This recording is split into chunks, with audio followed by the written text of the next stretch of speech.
الحمد لله وحده والصلاة والسلام على من لا نبي بعده أما بعد فأعوذ بالله من الشيطان الرجيم بسم الله الرحمن الرحيم قال الله تبارك وتعالى في الكلام المجيد والفرقان الحميد إن الله وملائكته يصلون على النبي يا أيها الذين آمنوا صلوا عليه وسلموا تسليما اللهم صل على سيدنا ونبينا ومولانا محمد صلاة وسلام عليك يا سيدي يا رسول الله وعلى آلك وأصحابك يا خاتم النبيين۔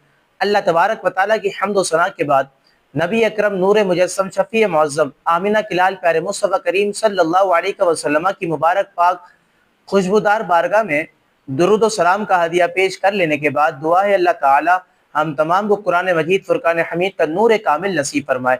بحمد اللہ تعالی گزشتہ نشست میں جو ہے آپ کے سامنے سورہ بنی اسرائیل تک درس تراویح کا سلسلہ کیا تھا، اور چونکہ حافظ صاحب 15 سپارے جو ہے مکمل کر چکے تھے اور جو ہے 16ویں سپارے سے تراویح کا آغاز ہوا، اور سورہ کاف کے متعلق چند ایک اہم ضروری باتیں آپ سے کرنا رہ گئی تھی، وہ آج کی نشست میں ہم پیش کرتے ہیں اور پھر آگے کی طرف اپنی گفتگو کو بڑھاتے ہیں۔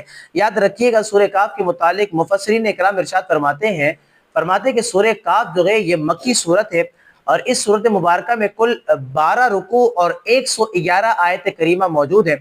اور پھر اس کا معنی بیان کرتے ہوئے کہ کاف کا معنی کیا ہے، مفسرین اکرام ارشاد فرماتے ہیں کہ کاف کا معنی پہاڑی ہے اور غار ہے، چونکہ اس صورت مبارکہ کی آیت نمبر 9 سے لے کر 26 تک اللہ تبارک و تعالیٰ نے اصحاب کہف یعنی کہ پہاڑی غار والے چند اولیاء اکرام تھے کہ جن کا واقعہ اللہ رب العالمین جل وعلا نے آیت نمبر 9 سے 26 تک جو ہے وہ ارشاد فرمایا ہے۔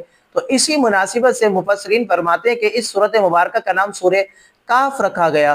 اب یہاں پر اس کی فضیلت پر جو ہے بے شمار احادیث کریمہ جو ہے وارد ہوئی ہے، آپ کے سامنے چند ایک حدیث کریمہ پیش کرتے ہیں۔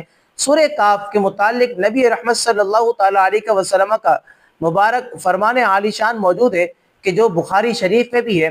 سورہ کاف پڑھنے سے جو ہے گھر میں سکون اور برکت نازل ہوتی ہے۔ حضرت سیدنا برہ بن عازب رضی اللہ تعالیٰ عنہ سے روایت ہے، وہ فرماتے کہ ایک صحابی رسول کریم علیہ السلام نے سورہ کاف کی تلاوت کی۔ گھر میں ایک جانور بھی تھا کہ آپ جو ہے سورہ کاف کی تلاوت فرماتے، وہ جانور جو ہے بدکنا شروع ہو جاتا، یعنی جب آپ نے تلاوت کی تو جانور جو ہے بدکنا شروع ہو گیا۔ تو انہوں نے سلامتی کی دعا کی اور غور سے دیکھا کہ کیا بات ہے، یہ جانور کیوں بدک رہا ہے۔ تو جب آپ نے غور کیا تو انہیں ایک بادل نظر آیا جس بادل نے انہیں ڈھانپ کر رکھا ہوا تھا۔ اللہ اکبر کہتے ہیں کہ ان صحابی رسول کریم صلی اللہ تعالیٰ علیہ وسلم و رضی اللہ تعالیٰ عنہ نے اس واقعے کا ذکر جب تاجدار رسالت صلی اللہ تعالیٰ علیہ وسلم کی بارگاہ میں کیا، یعنی حضور کی بارگاہ میں سارا واقعہ پیش کیا، تو حضور کریم علیہ السلام نے ارشاد فرمایا کہ قرآن پاک کی تلاوت کرتے رہا کرو، کہ وہ بادل سکینہ تھا جو قرآن مجید کی تلاوت کی وجہ سے اللہ تبارک و تعالیٰ نے نازل فرمایا تھا۔ تو چونکہ وہ صحابی رسول سورہ کاف کی تلاوت فرما رہے تھے تو سورہ کاف کی تلاوت کی، قرآن مجید کی تلاوت کی، تو اللہ تبارک و تعالیٰ نے بادل کے ذریعے سے جو کہ وہ ڈھانپ لیا، سکینے کو نازل فرمایا۔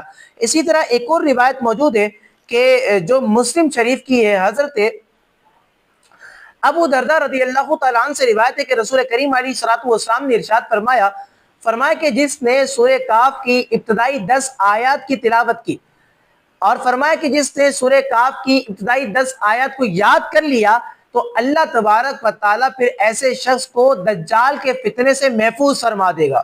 ایک اور روایت سورہ کاف کی فضیلت کے اندر جو کہ مستدرک کے اندر موجود ہے، وہ یہ ہے کہ حضرت ابو سعید خدری رضی اللہ تعالیٰ عنہ سے روایت ہے کہ نبی کریم علیہ السلام نے ارشاد فرمایا کہ جو شخص جمعہ کے دن سورہ کاف کی تلاوت کرے گا تو آئندہ جمعے تک اس کے لیے خاص نور کی روشنی رہے گی۔ تو یہ سورت مبارکہ میں کل 111 آیت کریمہ ہے، تو مکمل گفتگو کی جائے 111 آیت کریمہ پر تو یہ ناممکن سی بات ہے۔ آپ کے سامنے آیت نمبر 9 سے لے کر 26 تک کا جو خلاصہ ہے، جو کہ اصحاب کاف کا واقعہ ہے کہ اسی مناسبت سے اس سورت مبارکہ کا نام جو ہے یہ سورہ کاف رکھا گیا، اس واقعے کو آپ کے سامنے جو ہے مختصراً انداز میں پیش کر دیتے ہیں۔ یاد رکھیے گا، مفسرین اکرام ارشاد فرماتے ہیں کہ اصحاب کہف والا جو واقعہ ہے، حضرت عیسیٰ علیہ السلام کے آسمان پر تشریف لے جانے کے بعد رونما ہوا۔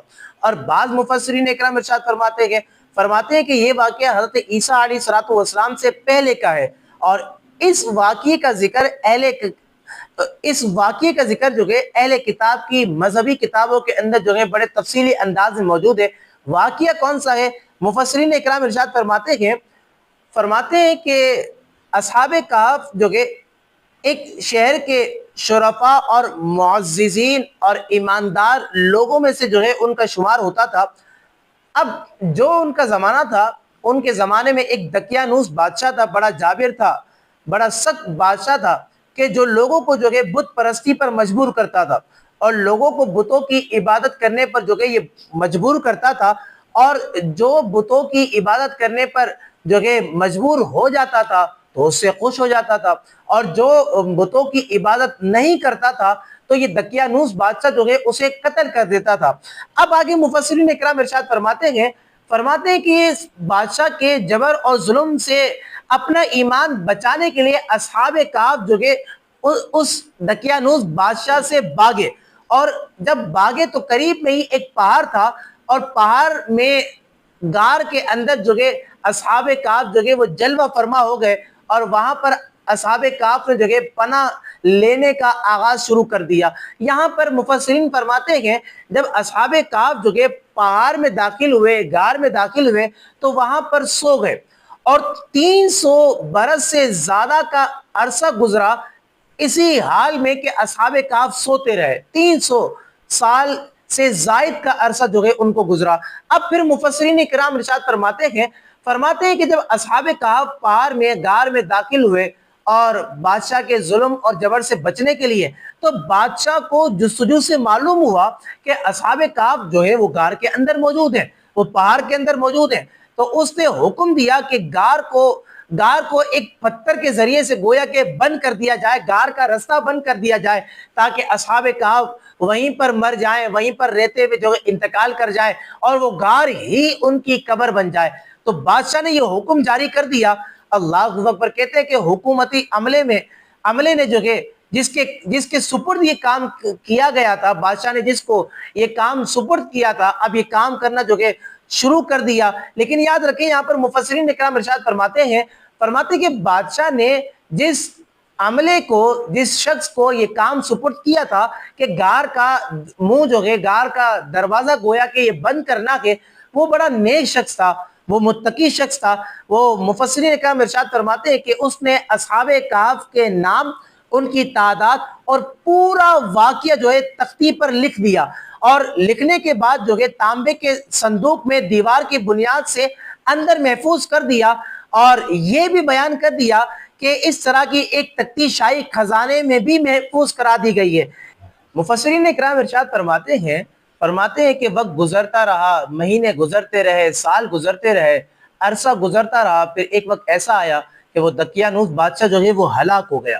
کہتے ہیں کہ اس دقیانوس بادشاہ کے بعد جو کہ سلطنتیں بدلتی رہیں، اور جو کہ زمانے گزرے، یہ یہاں تک کہ ایک نیک بادشاہ جو ہے اس نے جو ہے وہ منصب کا بیڑا اٹھایا، اور اس سے تقریباً جو کہ 68 سال تک جو ہے وہ حکومت کی۔ اب مفسرین اکرام ارشاد فرماتے ہیں کہ جو نیک بادشاہ جو کہ اپنے منصب پر فائز ہوا تھا، اس کے دور حکومت میں تھا کچھ ایسا کہ فرقہ بندی جو کہ یہ پیدا ہو چکی تھی، اور بعض لوگ مرنے کے بعد دوبارہ زندہ کیے جانے کے منکر ہو چکے تھے، قیامت آنے کے منکر ہو چکے تھے۔ کہتے ہیں کہ وہ نیک بادشاہ کے دور حکومت میں یہ سارے واقعات عام ہو چکے تھے، یہ سارے معاملات ہو چکے تھے۔ کہتے ہیں پھر ہوا کچھ ایسا کہ بادشاہ جو ہے ایک تنہا مکان میں بند ہو گیا، اور اس نے اللہ کی بارگاہ میں گریہ اوزاری کی، اللہ کی بارگاہ میں دعا کی کہ یا رب، کوئی ایک ایسی نشانی ظاہر فرما دے جس سے مخلوق کو مردوں کے اٹھنے اور قیامت کے آنے کا یقین حاصل ہو جائے۔ اللہ اکبر، کہتے ہیں جب اس نے اللہ کی بارگاہ میں دعا کی تو اسی زمانے میں ایک شخص نے اپنی بکریوں کے آرام کے لیے ایک جگہ کو تلاش کیا، اور جگہ کو حاصل کرنے کے واسطے سے اس نے ایک غار کو جو ہے تجویز کیا اور کچھ لوگوں کی مدد سے جو ہے غار کے اوپر جو پتھر رکھا تھا، غار کی دیوار کو بند کر دیا گیا تھا، وہی غار کے جس میں اصحاب کہف موجود تھے، اس غار کی دیوار کو جو ہے کچھ لوگوں کی مدد سے ہٹا دیا گیا۔ اب پھر مفسرین اکرام ارشاد فرماتے ہیں کہ دیوار گرنے کے بعد کچھ ایسی حیت طاری ہوئی کہ گرانے والے لوگ جو وہ بھاگ گئے۔ اصحاب کہف کہ جو آرام فرما تھے، وہ اللہ کے حکم سے جو اپنی طبیعت خوش لے کر، اپنے مزاج خوش لے کر، اپنے چہرے پر روشنی لے کر، اپنے چہرے پر حسن کے آثار لے کر جو یہ دوبارہ جو زندہ ہو گئے اور دوبارہ جو یہ بیدار ہو گئے۔ اب ان چیزوں کو دیکھ کر جو گرانے والے لوگ جو وہ بھاگ گئے۔ جب وہ بیدار ہوئے، مفسرین فرماتے ہیں کہ ایک نے جو دوسرے کو سلام کیا، نماز کے لیے کھڑے ہو گئے۔ جب نماز سے فارغ ہو گئے تو ایک شخص اصحاب کہف میں سے ایک شخص سے کہا کہ آپ جائیے اور بازار سے کچھ کھانے کو لائیے۔ اللہ اکبر۔ پھر مفسرین اکرام ارشاد فرماتے ہیں کہ جس بندے کے سپرد، جس اصحاب کہف میں سے جس شخص کے سپرد یہ ذمہ داری دی گئی کہ آپ جائیے بازار سے کھانے کو کچھ لائیے اور یہ بھی خبر لیجئے کہ وہ دقیانوس جو بادشاہ تھا وہ اب بھی زندہ ہے کہ نہیں، اس کا کیا معاملہ ہوا، اور وہ اس بادشاہ کا ہم لوگوں سے اب ارادہ کیا گیا۔ اللہ اکبر۔ اب جس کی یہ ذمہ داری لگی وہ بازار گئے، اور انہوں نے جو کہ جب بازار گئے، مفسرین فرماتے گئے انہوں نے شہر میں جو کہ اسلامی عدالت کی علامات دیکھی، اسلام کی علامات، دین کی علامات کو جو ہے انہوں نے جگہ بہ جگہ دیکھا۔ پھر مفسرین اکرام ارشاد فرماتے گئے انہوں نے دیکھا کہ نئے نئے لوگ جو کہ بستی میں پائے جاتے گئے، نئے نئے لوگ جو کہ یہاں پر شہر میں موجود ہیں۔ یہ دیکھ کر انہیں تعجب ہوا کہ آخر معاملہ کیا ہوا ہے، آخر بات کیا گئے۔ کل تک کوئی شخص اپنا ایمان ظاہر نہیں کرتا تھا اور دقیانوس بادشاہ کی وجہ سے مجبور ہو کر بت پرستی کرتا تھا، لیکن آج منظر کچھ اور ہے، اسلامی علامات ظاہر ہے اور ہر شخص جو کہ اسلام پر پیروکار جو کہ وہ نظر آتا گئے۔ اللہ اکبر۔ کہتے ہیں کہ کچھ دیر ہی گزری تھی، آپ جو کہ تندور والے کے پاس گئے اور تندور والے کی دکان پر کھڑے ہو کر آپ نے جو کھانا خریدا۔ اب جب آپ نے کھانا خریدا تو دقیانوسی سکے جو کہ آپ نے جو کہ اس کو دیے۔ اب وہ بڑا حیران ہو گیا، وہ بڑا جو کہ تندور والا بڑا پریشان ہو گیا۔ اس پریشانی کے عالم میں اس نے یہ سوچا کہ یہ تو اتنے پرانے سکے کے، اللہ اکبر۔ اس نے یہ سوچا کہ لگتا ہے کہ ان کے ہاتھ کوئی خزانہ آ گیا ہے۔ پھر مفسرین اکرام ارشاد فرماتے ہیں بلکہ اس شخص کو پکڑ کر جو کہ اصحاب کہف میں سے جو شخص تھے ان کو پکڑ کر جو کہ پھر بادشاہ کہ جو اس وقت ایماندار تھا، نیک تھا، ان کے پاس لایا گیا، ان کے پاس پیش کیا گیا۔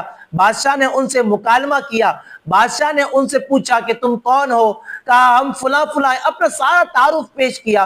اللہ اکبر۔ عزیزان گرامی، واقعے کو ہم مختصر کریں تو یہاں پر مفسرین اکرام ارشاد فرماتے ہیں کہ جب دقیانوس بادشاہ کا ذکر کیا تو اس نیک بادشاہ نے کہا کہ سینکڑوں سال پہلے جو کہ ایک بادشاہ ایسا گزرا تھا کہ جو دقیانوس تھا، جو بے ایمان تھا، کہ جو لوگوں کو بت پرستی پر مجبور کیا کرتا تھا۔ اللہ اکبر۔ عزیزان گرامی، پھر بات آگے بڑھی کچھ اس طرح، کہتے ہیں کہ جب بادشاہ جو ہے اس بندے کے ساتھ اصحاب کہف کی طرف آیا اور بادشاہ کے ساتھ اس کی قوم والے لوگ بھی آئے اور ان تمام نے جو کہ ملاقات کی۔ پھر مفسرین اکرام ارشاد فرماتے کہ ان تمام حضرات نے سمجھ لیا، یعنی اصحاب کہف میں سے جو شخص بادشاہ کے ساتھ تشریف لا رہے تھے، کہتے ہیں کہ بادشاہ کو دیکھتے ہوئے اور بادشاہ کے ساتھ اس کی فوج کو دیکھتے ہوئے جو بقیہ اصحاب کہف تھے وہ پریشان ہو گئے کہ لگتا ہے کہ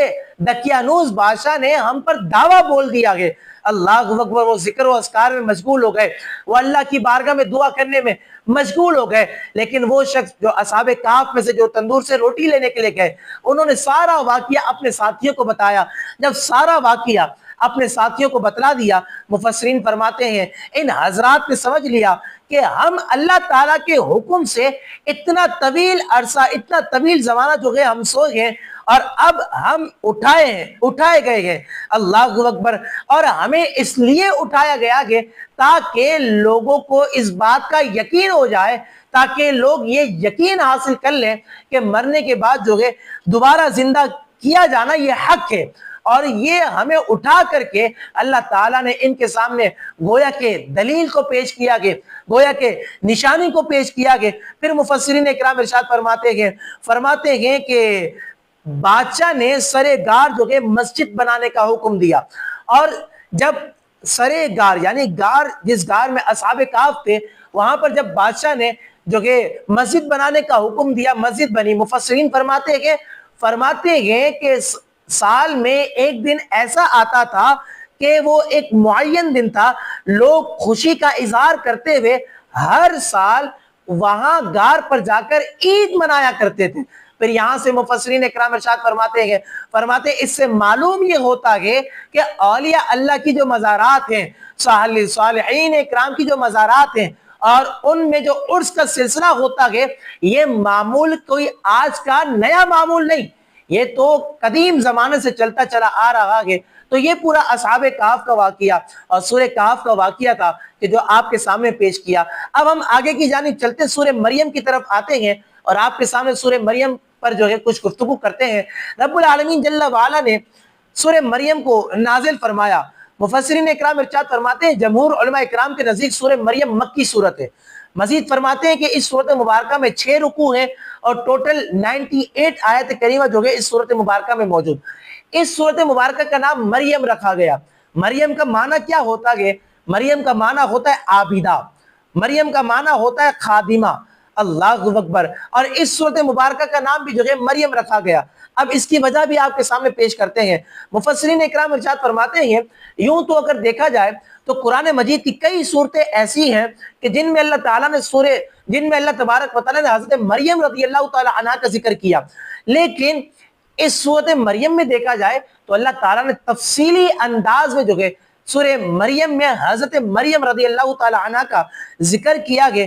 کہتے ہیں یہی وجہ ہے، یہی بات ہے کہ یہی مناسبت ہے کہ اس صورت مبارکہ کا نام جو ہے سورہ مریم رکھا گیا۔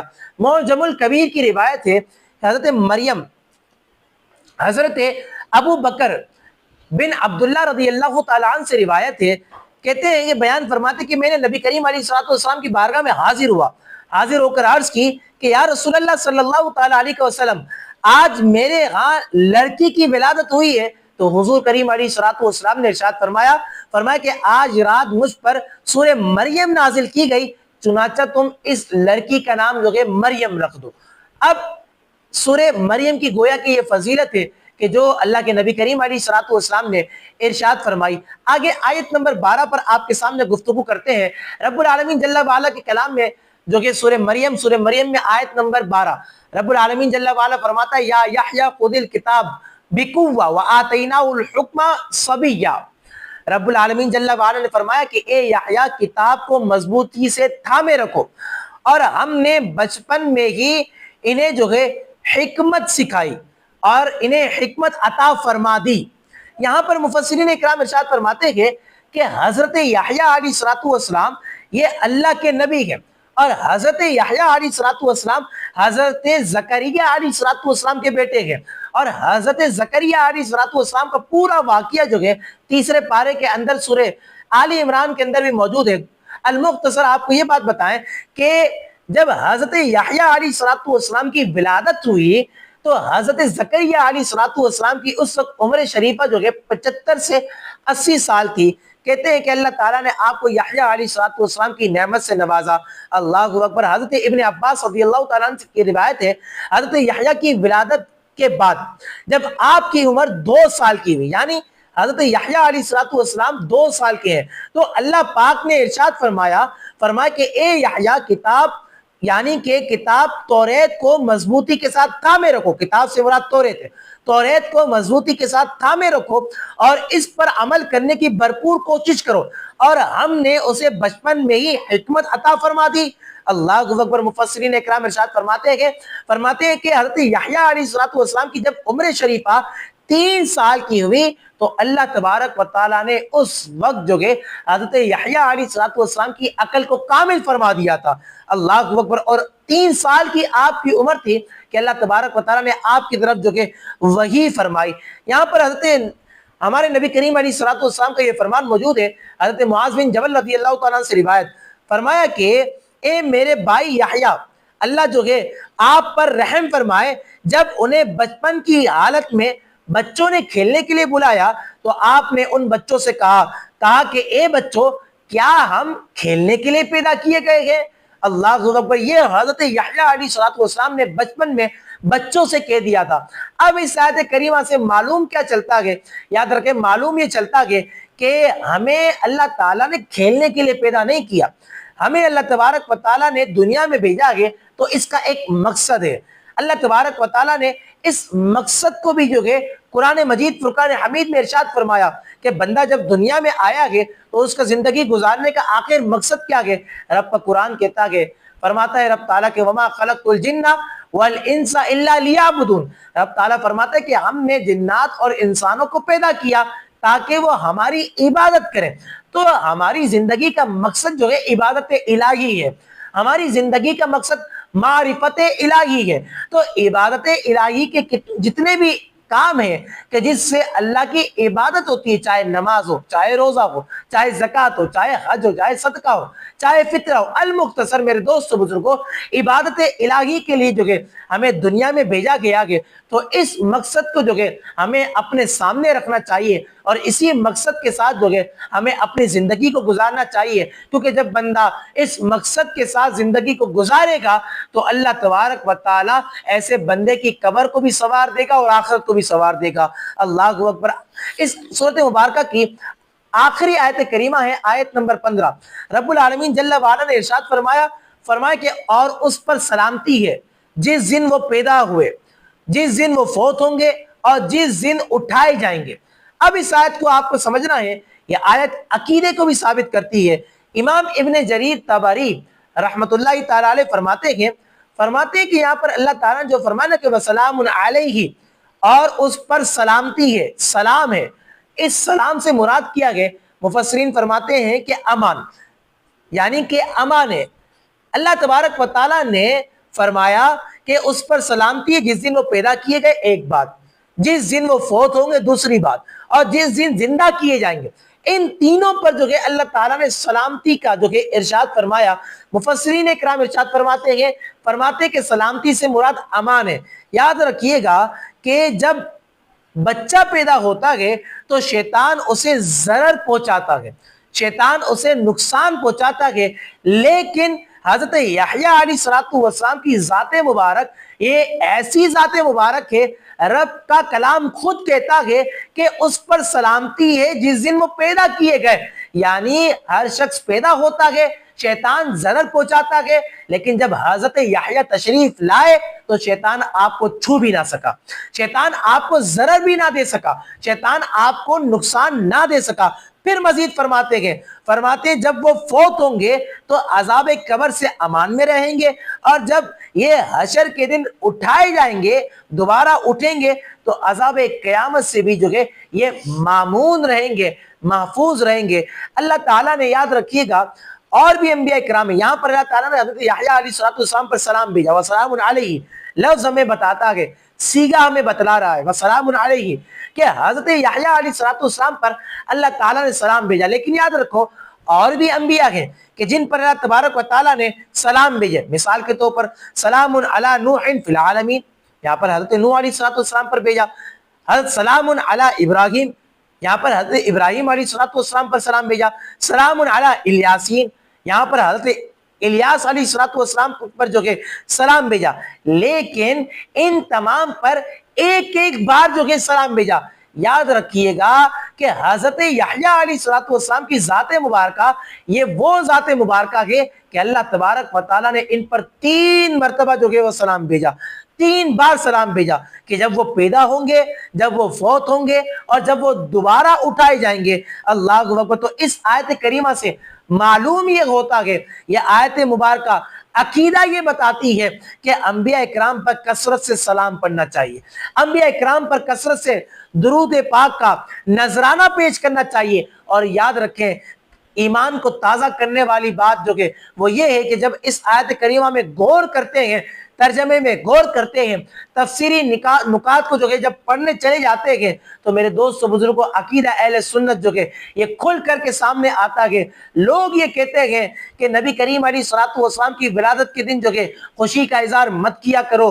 اللہ اکبر، عزیزان گرامی دیکھیں نا کہ جب حضرت یحییٰ جب دنیا میں تشریف لائے، پیدا ہوئے، اللہ پاک جو ہے وہ سلام بھیجتا ہے، تو یہی آیت مبارکہ اس بات کو ثابت کرتی ہے کہ انبیاء اکرام پر کثرت سے درود پاک پڑھنے چاہیے، یہاں تک کہ ان کی ولادت کے دن بھی جو ہے درود پاک کا اور سلام کا اہتمام کرنا چاہیے۔ کہتے ہیں کہ یہی تو وجہ ہے کہ اہل سنت و جماعت جو ہے 12 ربیع الاول اور ہر سال اور سال کے ہر دن جو ہے اللہ کے نبی پر درود پاک پڑھا کرتی ہے۔ اہل سنت و جماعت کا یہ طور طریقہ رہا ہے کہ وہ درود پاک لازمی پڑھا کرتی ہے۔ اللہ اکبر، عزیزان گرامی یاد رکھیں، اہل سنت و جماعت کا جو طریقہ ہے میرے دوست و بزرگوں، یہ دماغ میں بٹھانے والی بات ہے، یہ کوئی نیا طریقہ نہیں، یہ کسی عام بندے کے طریقے پر عمل نہیں کر رہے۔ بحمد اللہ تعالی ہم اہل سنت و جماعت اللہ تبارک و تعالیٰ کے پیارے طریقے پر عمل کر رہے ہیں کہ اللہ تعالیٰ نے اپنے نبی یحییٰ علیہ الصلوۃ والسلام پر درود بھیجا، ہم جو ہے ہمارے نبی محمد مصطفیٰ پر درود بھیجتے ہیں، ہم اپنے نبی محمد مصطفیٰ پر سلام بھیجتے ہیں، اور سلام بھیج لینے کے بعد اس بات کو ہم بھی ثابت کرتے ہیں کہ ہم نے اپنی طرف سے سلام نہیں بھیجے، ہم نے اپنی طرف سے کوئی نیا کام نہیں کیا، بلکہ اللہ تبارک و تعالیٰ نے جو کام فرمایا اس کام کی اتباع اور اطاعت کرتے ہوئے ہم نے اپنے نبی پر سلام بھیجا ہے۔ اللہ اکبر، میرے دوست بزرگوں، سورہ مریم پر آپ کے سامنے تفصیلی گفتگو کی، اب آگے سورہ طٰہٰ بھی ہے اور پھر 17ویں پارے میں سورہ انبیاء بھی آتی ہے۔ ہم کل کی نشست میں آپ کے سامنے سورہ طٰہٰ پیش کریں گے اور آگے کی جانب اپنی گفتگو کو جاری رکھیں گے۔ اسی پر آج کی گفتگو کا اختتام کرتے ہیں۔ اللہ تبارک و تعالی آپ کا و میرا حامی و ناصر ہو، وآخر دعوانا ان الحمد للہ رب العالمین۔